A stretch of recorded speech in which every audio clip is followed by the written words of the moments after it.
এবার শাস্তির মুখে পড়তে যাচ্ছে আর্জেন্টিনা ফুটবল দল। ইংল্যান্ডের বিপক্ষে সেমিফাইনালে 2-1 গোলের জয়ের পর মালভিনাস দ্বীপপুঞ্জের রাজনৈতিক ব্যানার প্রদর্শন করে চরম বিপাকে আলবিসেলেস্তারা। ফিফার কঠোর আচরণবিধি ভঙ্গের কারণে বড় জরিমানার মুখোমুখি হতে পারে দলটি। বিস্তারিত জানাচ্ছেন মামুনুর রহমান। ম্যাচের আগে ফুটবল ও রাজনীতি আলাদা রাখার ছিল শত অনুরোধ, তবুও জয় উদযাপনে তা ভুলে গেলেন আলবিসেলেস্তারা। মাঠ ছাড়ার আগে ডিফেন্ডার লিজান্দ্রো মার্টিনেজ ও মিডফিল্ডার জিওভানি লো সেলসো সমর্থকদের সামনে হাজির হন একটি রাজনৈতিক ব্যানার নিয়ে, যাতে স্প্যানিশ ভাষায় স্পষ্ট লেখা লাস মালভিনাস সন আর্জেন্টিনা, অর্থাৎ মালভিনাস দ্বীপপুঞ্জ আর্জেন্টাইনদের। রাজধানীতে নিজস্ব জমিতে আমরা গড়ে তুলছি আপনার সুখের আবাস এডিসন রিয়েল এস্টেট।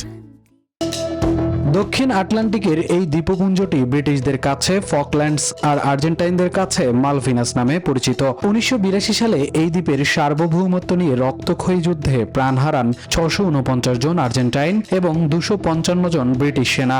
ব্রিটেনের নিয়ন্ত্রণে থাকা এই দ্বীপের বাসিন্দারা ব্রিটিশ হয়ে থাকতে চাইলেও আর্জেন্টিনা একে নিজেদের উত্তরাধিকার বলে দাবি করে আসছে দীর্ঘ 4 দশক ধরে। তবে মাঠের এই উদযাপন এখন আর্জেন্টাইন ফুটবল অ্যাসোসিয়েশনকে বড় শাস্তির মুখে ফেলতে যাচ্ছে। ফিফার আচরণবিধি অনুযায়ী স্টেডিয়ামের ভেতর যে কোনো ধরনের রাজনৈতিক বা বৈষম্যমূলক ব্যানার ও পোশাক কঠোরভাবে নিষিদ্ধ। এর আগে 2014 সালেও একই কাণ্ড ঘটিয়ে 20,000 পাউন্ড জরিমানা গুনেছিল আলবিসেলেস্তারা।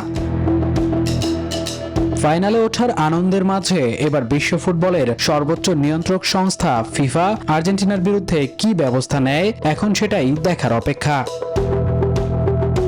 মামুনুর রহমান, নিউজ 24।